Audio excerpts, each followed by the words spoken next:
الحمد لله رب العالمين، الصلاة والسلام على أشرف الأنبياء والمرسلين وعلى آله الطيبين الطاهرين وعلى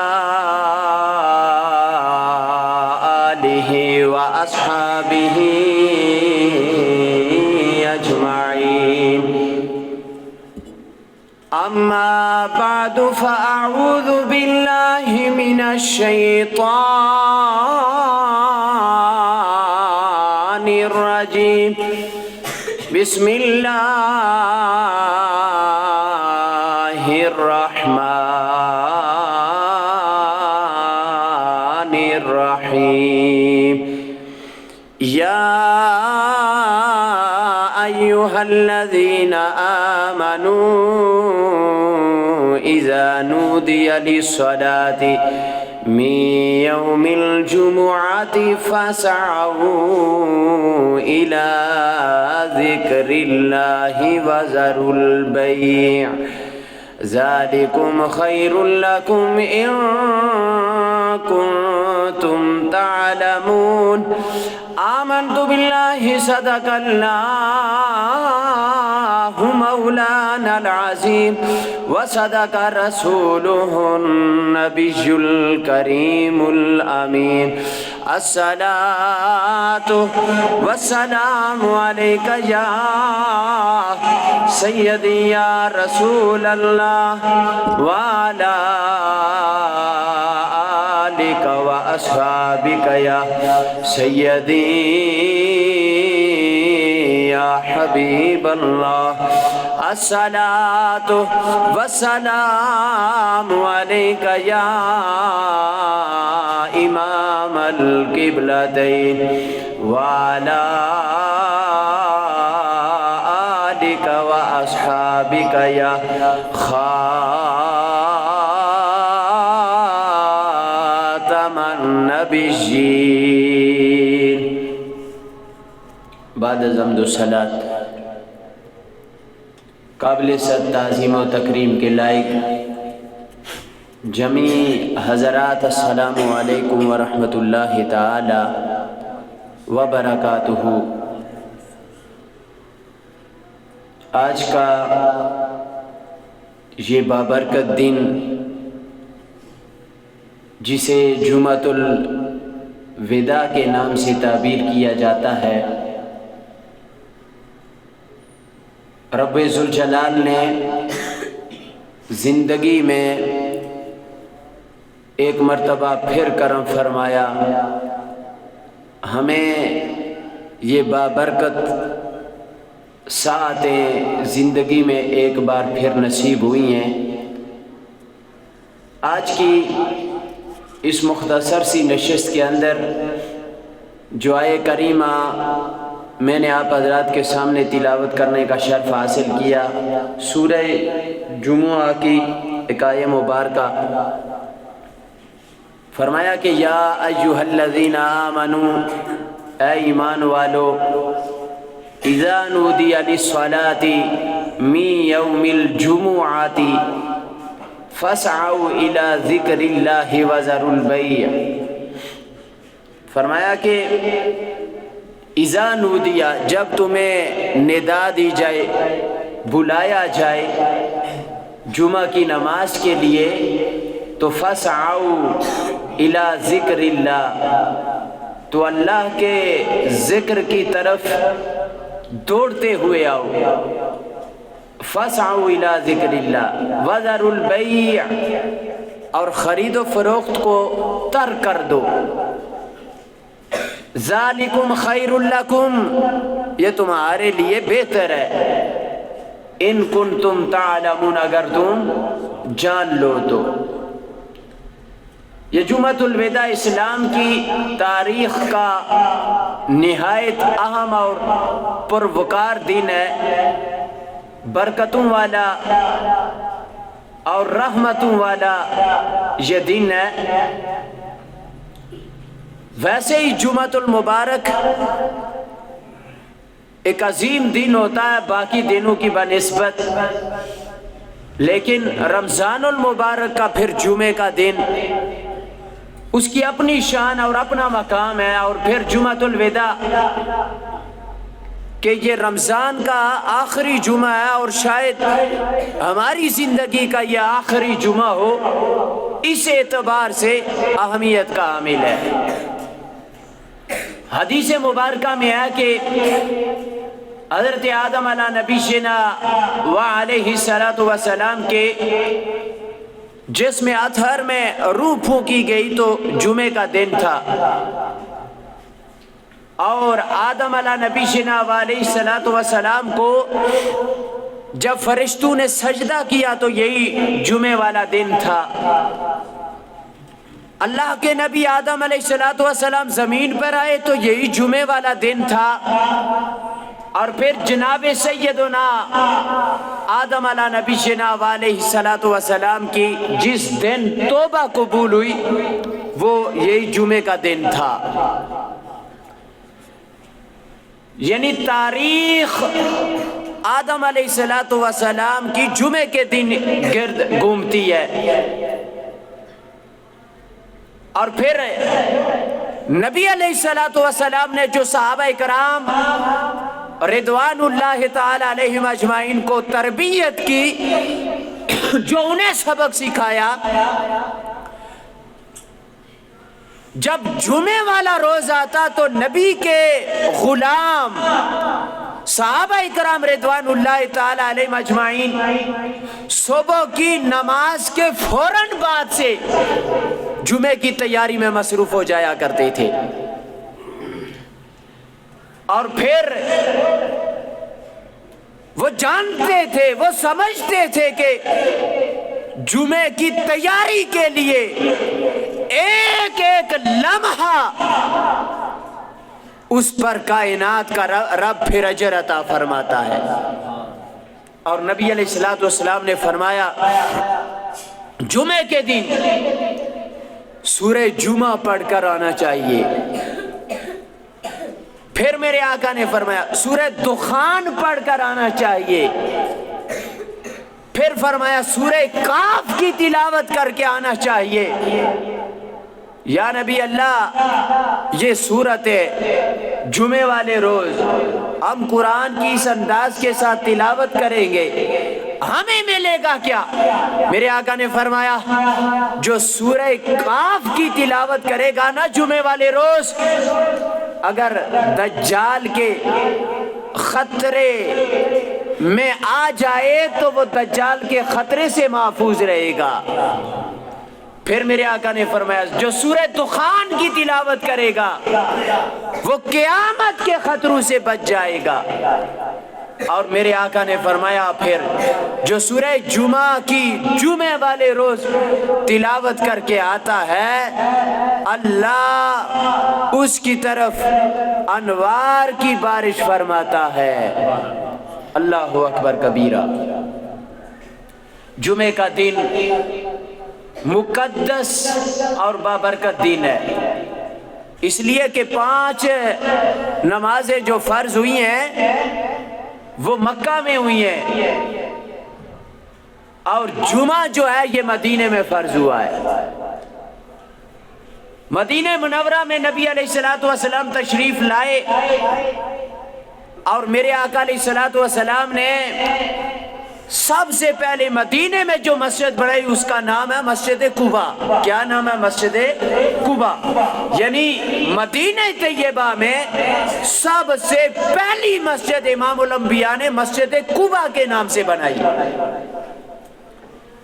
اور اسی مسجد کے حوالے سے فرمایا گیا کہ 2 رکعتیں جو اس مسجد قباء میں پڑھتا ہے اسے 2 عمروں کا اجر اس کے نامہ اعمال میں لکھا جاتا ہے۔ اور مسجد قباء شریف کے ساتھ ہی ایک محلہ ہے، اور امام الانبیاء اس محلے میں رونق افروز تھے، تو 2 ہجری میں پھر یہ جمعے کی فرضیت کا حکم آ گیا۔ 2 ہجری میں جمعہ کب فرض ہوا ہے؟ 2 ہجری میں 2 ہجری میں جمعہ کی فرضیت کا حکم آیا، اور پھر جہاد کا اس کی بھی فرضیت کا حکم جو ہے وہ 2 ہجری میں آیا، اور پھر روزو کی بھی فرضیت کا حکم جو ہے وہ 2 ہجری میں آیا۔ یعنی صحابہ کرام رضوان اللہ تعالی علیہم اجمعین پر 2 ہجری کے اندر بڑے ہی امتحان تھے، جہاد بھی کرنا تھا، روزے بھی رکھنے تھے، عبادات ان سب کی فرضیت کا حکم بھی ان کے ذمہ آ گیا۔ احباب ذی وقار، اب رب نے قرآن میں فرمایا یا ایھا الذین آمنو، اے ایمان والو۔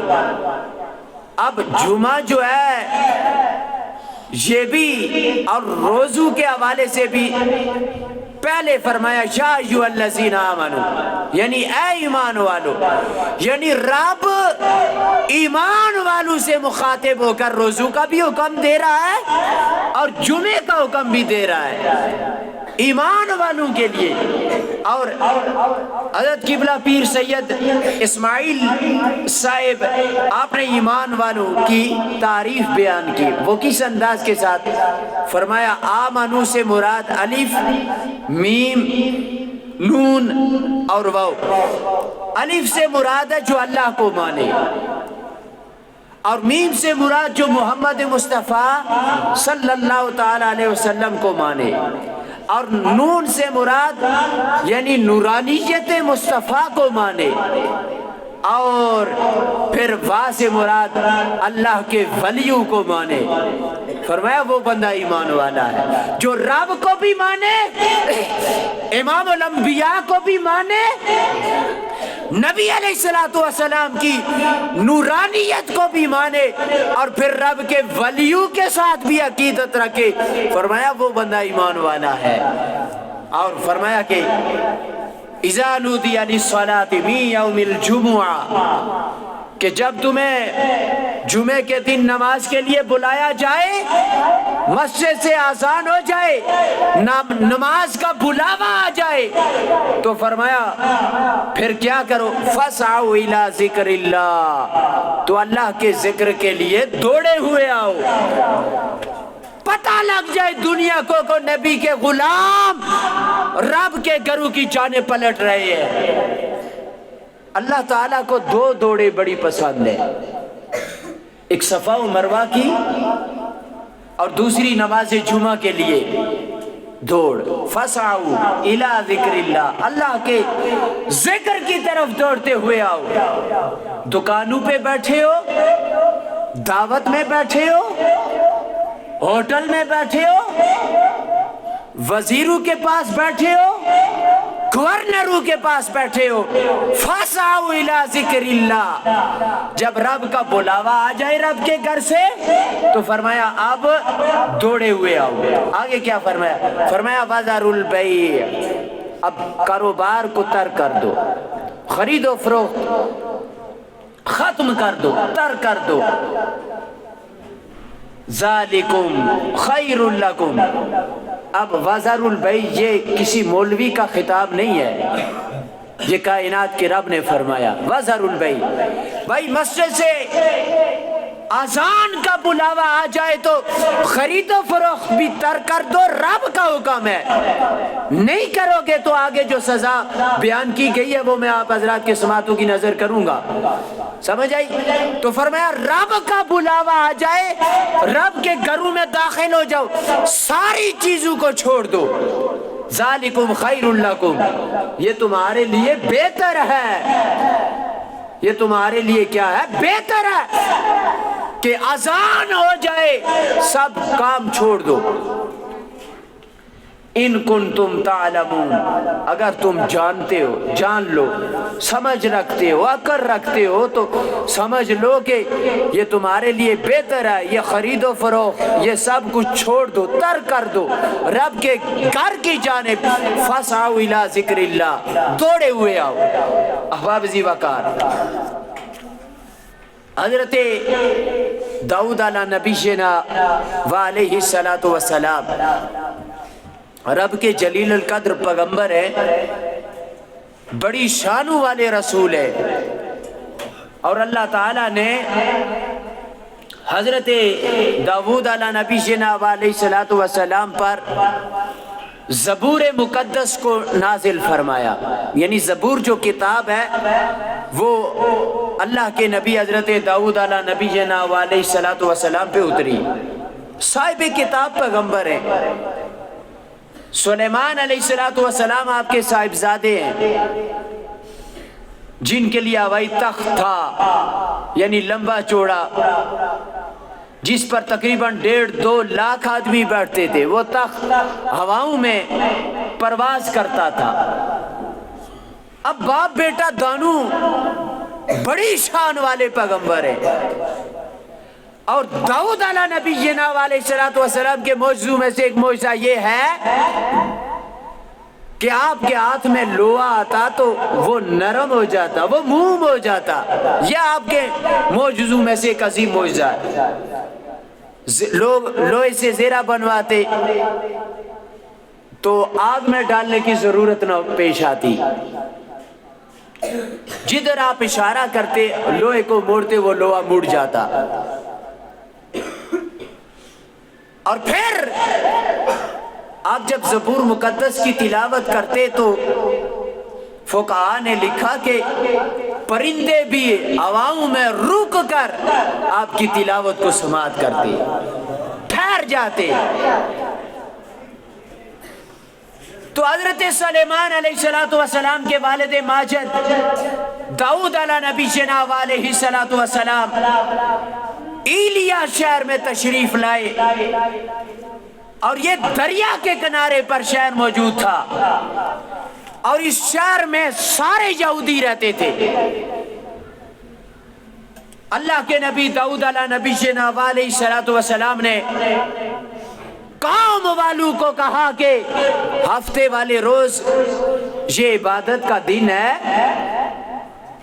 اس دن صرف عبادت کرنی چاہیے اور خرید و فروخت نہیں کرنی چاہیے، کاروبار نہیں کرنا چاہیے۔ ہمارے لیے تو رخصت ہے نا بھائی، آپ صبح کے وقت بھی کاروبار جمعے کو کر سکتے ہیں، جمعے کے بعد بھی خرید و فروخت کاروبار آپ کر سکتے ہیں، لیکن جب آئین جمعے کا وقت تو مساجد سے آذان کی آواز سنائی دے تو آپ کاروبار بند کر دو، خرید و فروخت کو ترک کر دو۔ لیکن ان کے لیے یہ حکم تھا کہ ہفتے والے روز آپ نے کوئی خرید و فروخت نہیں کرنی، کوئی کاروبار نہیں کرنا، یعنی فقط ہفتے والا روز سارے کا سارا صبح سے رات تک یہ کیا ہے، تمہاری عبادت کے لیے ہے۔ احباب ذی وقار، تو یہ ان کی عبادت کے لیے مختص تھا یہ دن، لیکن قوم جو ہے وہ بڑی ہوشیار تھی، یہ مچھلیوں کا شکار کیا کرتے تھے۔ اب انہوں نے جب دیکھا کہ ہفتے والے روز کوئی شکار نہیں کرتا تو مچھلیاں زیادہ آتی ہیں، تو دل میں لالچ پیدا ہوا، اور انہوں نے پھر دریا سے وہ نہریں نکالی اور اپنے گھروں کے سامنے حوض بنا لیے۔ قرآن رب کا کہتا ہے کہ جب انہوں نے حوض بنائے تو وہ یہ ہفتے والے روز بند کھولتے اور رات تک مچھلیاں براستہ نہر ان کے حوضوں میں اچھلتی کودتی آ جاتی، اور یہ رات آتی تو پھر پکڑ لیتے۔ اللہ کے نبی جناب سیدنا داؤد علیہ نبی جناب علیہ السلام نے انہیں منع فرمایا، فرمایا یہ کیا تماشا کر رہے ہو رب کے ساتھ، ہفتے کے دن مچھلیوں کا شکار نہیں کرتے۔ انہوں نے کہا بھائی ہم نے تو شکار نہیں کیا، یہ تو خود بخود آ جاتی ہیں، ہم تو اس کا شکار نہیں کرتے، ہمارا اس میں قصور کیا ہے، یہ خود بخود آتی ہے۔ اللہ کے نبی نے سمجھایا، بتایا، نہ سمجھے، میرے رب نے فرمایا کہ داؤد سمجھانا تمہارا کام ہے، اب ذرا ہٹ جاؤ، یہ جو مسخرے ہیں پھر ان کا علاج میں خود کرتا ہوں۔ تو فرمایا کیا؟ رب کا قرآن کہتا، فرمایا کونو قردۃ خاسئین، فرمایا کہ مچھلیوں کا شکار کرنے والے ظالموں سب کے سب بندر بن جاؤ۔ اللہ اکبر، یہ سب پھر بندروں کی شکل میں تبدیل ہو گئے۔ سمجھ آئی؟ یہ بندر، یہ سب بندروں کی شکل میں تبدیل ہو گئے۔ مچھلیوں کا شکار کرنے والے تھے انسان، رب کی نافرمانی کی ہے، اور وہ بھی کس انداز کے ساتھ؟ آج ہم اسی طریقے سے کتنے گناہ کرتے ہیں، لیکن ہم بچے ہوئے ہیں۔ وہ کس وجہ سے؟ وہ بھی بات بیان کروں گا احباب ذی وقار۔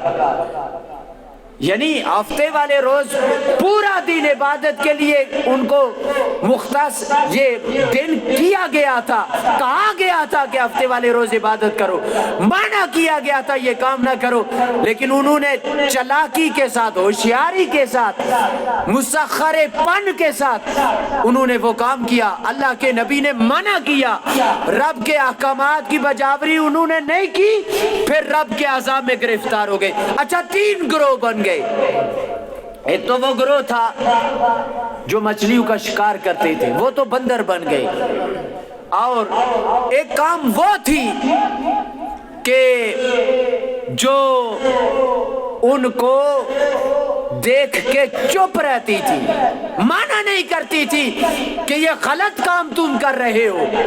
سمجھ آئی؟ خاموش تھی۔ بھائی ہمیں کیا ضرورت؟ کوئی کالا کرتا ہے، سفید کرتا ہے، جیسے آج ہمارے اندر رویے موجود ہے۔ بھائی جو کچھ کوئی مرضی کرے، ہمیں کیا ضرورت؟ بھائی غلط کام کرنے پہ منع کرو، یہ تمہارے لیے حکم ہے، نبی علیہ السلام کی شریعت میں بھی ہے۔ جو مسئلہ تمہیں آتا ہے وہ آگے دوسروں تک پہنچاؤ، جو بات تم سمجھتے ہو یہ غلط ہے اپنے بھائیوں کو سمجھاؤ کہ یہ غلط کام کر رہے ہو، نہ سمجھے اس کی مرضی، لیکن تمہارا کام ہے اسے بتانا۔ تو ایک کام ایسی تھی کہ جو وہ دیکھتی تو تھی یہ غلط کام کر رہے ہیں، لیکن خاموش۔ بھائی ہمیں کیا؟ اس نظریے کے ساتھ وہ خاموش۔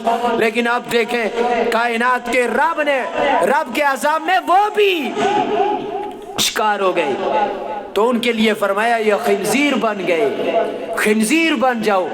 مچھلیوں کا شکار کرنے والے بندر بن گئے، اور جو خاموش تھے، سمجھتے تھے، جانتے تھے کہ یہ غلط کام کر رہے ہیں، منع نہ کرنے کی وجہ سے فرمایا خنزیر بن گئے۔ اب تیسری کام جو تھی، گروہ جو تھا وہ منع کرتا تھا ان کو، یہ لوگ بچ گئے جو منع کرتے تھے کہ یہ غلط کام ہے، اس غلط کام کے پاس تک نہ جاؤ، لہذا وہ بچ گئے احباب ذی وقار۔ اور پھر ہمارے لیے میں پھر عرض کیے دیتا ہوں کہ جمعہ والا روز ہے، تو صبح کے لیے بھی آپ کاروبار کریں، خرید و فروخت کریں، شام کے لیے بھی کریں، لیکن جب جمعے کا وقت ہو، منع کیا گیا ہے، قرآن نے صاف لفظوں میں بتا دیا ہے کہ وَذَرُوا الْبَيْعَ، خرید و فروخت ترک کر دو۔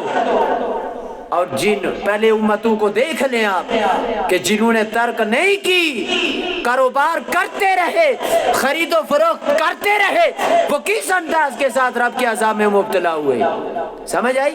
اگر آپ بھی اذان کے بعد جمعے والی روز یہ کام کریں گے، خرید و فروخت کریں گے، یعنی واضح پیغام رب نے ہمیں قرآن میں دے دیا ہے نا کہ وَذَرُوا الْبَيْعَ فَاسْعَوْا إِلَىٰ ذِكْرِ اللَّهِ، اللہ کے ذکر کے لیے دوڑے ہوئے آؤ، یہ ساری چیزیں ترک کر دو۔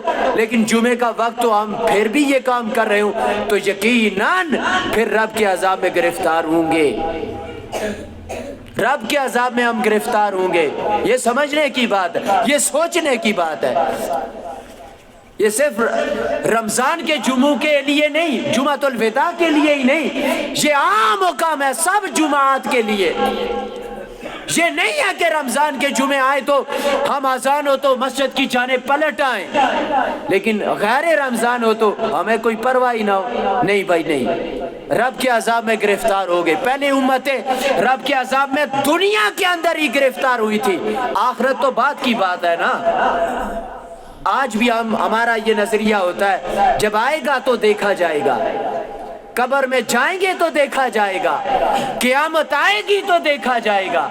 نہیں بھائی، وہ رب ہے، وہ دنیا میں ہی عذاب دینا جانتا ہے، اور اس نے دیا ہے۔ بندروں کو دیکھ لو، خنزیروں کو دیکھ لو، یہ کامیں تھی، یہ انسان تھے، رب کی نافرمانی میں ان کی شکلیں بگڑی ہیں۔ احباب ذی وقار، ہمیں سمجھنا چاہیے، سوچنا چاہیے۔ اللہ اکبر۔ تو اب دنیا کے اندر ہی ہم پہ عذاب مسلط کیوں نہیں ہوتا، حالانکہ ہم یہ گناہ کرتے ہیں جو پہلی امتی کرتی رہی ہیں، ہم سے یہ گناہ سرزد ہوتے ہیں۔ رب نے کہا وَمَا كَانَ اللَّهُ لِيُعَذِّبَهُمْ وَأَنْتَ فِيهِمْ، فرمایا رب کا قرآن کہتا ہے کہ محبوب تو ان میں موجود ہے، تو ان میں موجود ہے۔ وَمَا كَانَ اللَّهُ لِيُعَذِّبَهُمْ، عذاب میرا آتا ہے لیکن تجھے دیکھ کے شرما کے واپس چلا جاتا ہے۔ اگر تو ان میں نہ ہوتا تو اسی طرح کا عذاب میں ان پہ مسلط کر دیتا، یہ میرے عذاب سے نہ بچ پاتے۔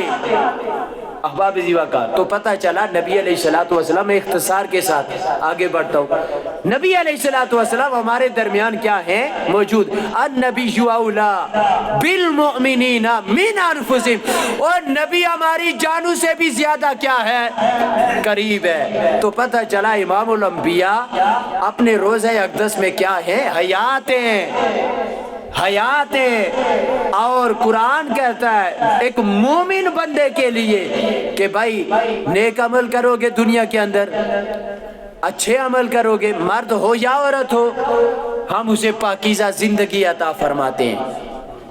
مر جائے، رگ حیات کٹ جائے، لیکن پھر بھی ہم اسے پاکیزہ زندگی عطا، تو وہ تو امام الانبیاء ہے نا۔ آپ شاہ عبدالحق محدث دہلوی رحمت اللہ تعالی علیہ نے جذب القلوب کے اندر ایک واقعہ نقل کیا ہے۔ آپ فرماتے ہیں کہ میں یہ نبی علیہ السلام کی آیات کے حوالے سے یہ بات آپ سماعت کر لیں کہ مدینہ طیبہ میں دو بندے وہاں پہ حاضر ہوئے، داڑیاں انہوں نے رکھی، ٹوپیاں ان کے پاس، تسبیحات ان کے پاس، وہ مدینہ منورہ میں داخل ہوئے۔ اب ان کا کام کیا تھا کہ وہ سرنگ بناتے رات کو، دن کو وہ ریاکاری کے لیے عبادت کرتے۔ نور الدین زنگی وقت کا بادشاہ خواب میں امام الانبیاء آئے، فرمایا دو کتے مجھے تنگ کر رہے ہیں، سمجھ آئی؟ اب نور الدین زنگی نے کہا، شاید سوچا کہ یہ مجھے خواب آئی ہے، پھر خواب آئی امام الانبیاء، اور پھر کسی نے بتایا کہ امام الانبیاء خواب میں آئے تو شیطان قریب نہیں آ سکتا، وہ شیطانی خواب نہیں ہوتا، سمجھ آئی؟ اور جب دوسری مرتبہ یہ خواب آئی تو نور الدین زنگی اٹھ گیا، مدینہ منورہ میں المختصر لوگوں کو بلایا، دعوت دی، فرمایا کوئی باقی تو نہیں رہ گیا؟ لوگوں نے بتایا وہ دو دیندار آدمی ہیں، وہ نہیں آئے۔ نور الدین زنگی کو شکل امام الانبیاء نے دکھا دی تھی۔ اب جب وہ گئے ان کے پاس، نور الدین زنگی ان کو خیموں سے باہر نکالا، دیکھا کہ وہ امام الانبیاء کے روزے کی جانب کیا ہے؟ انہوں نے سرنگ بنائی ہوئی تھی۔ اب ان کا کام کیا تھا کہ وہ امام الانبیاء کے روزے میں سے نبی علیہ السلام کے جسد اطہر کو نکال کے لے کے جانا چاہتے تھے۔ تو یعنی عرض یہ کر رہا تھا کہ نبی علیہ السلام اپنی قبر انور میں زندہ ہیں، اور جب تکلیف کسی نے دی تو پھر وقت کے بادشاہ کو پیغام آ گیا امام الانبیاء کا۔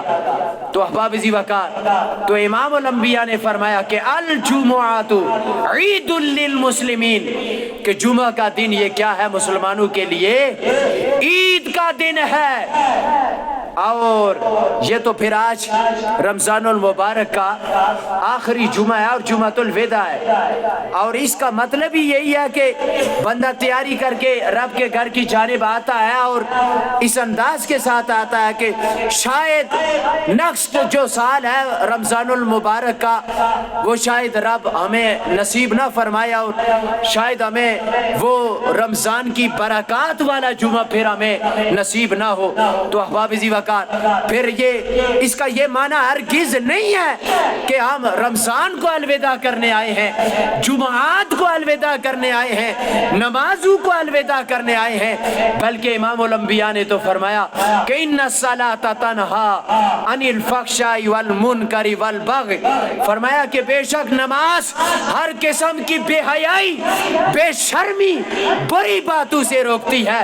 جس طرح دنیا والوں رمضان المبارک میں قرآن کی تلاوت کیا کرتے تھے، یہ جمعہ آج کا پیغام دے رہا ہے کہ جس طرح رمضان میں تم قرآن کی تلاوت کیا کرتے تھے، غیر رمضان میں بھی اگر تلاوت قرآن کرو گے، جیسے جس انداز کے ساتھ رمضان المبارک میں تم نے نماز کی حالت میں مساجد کو آباد کیا، غیر رمضان میں کرو گے، اور جس انداز کے ساتھ آپ نے دیگر نفلی عبادات اور سخاوت اور ہر لحاظ سے رب کی تابعداری کرنے کی آپ نے کاوش و کوشش کی، اگر غیر رمضان میں بھی اس انداز کے ساتھ کرو گے تو یقیناً دنیا میں بھی کامیابی حاصل کر لو گے، کیونکہ کائنات کا رب تمہیں اپنی رضا عطا فرما دیتا ہے۔ تو احباب ذی وقار، اللہ ہم سب کو غیر رمضان میں بھی نمازوں کی پابندی، جمعات کی پابندی اور نبی علیہ الصلوۃ والسلام کی سیرت پہ عمل کرنے کی ہمت و توفیق عطا فرمائے۔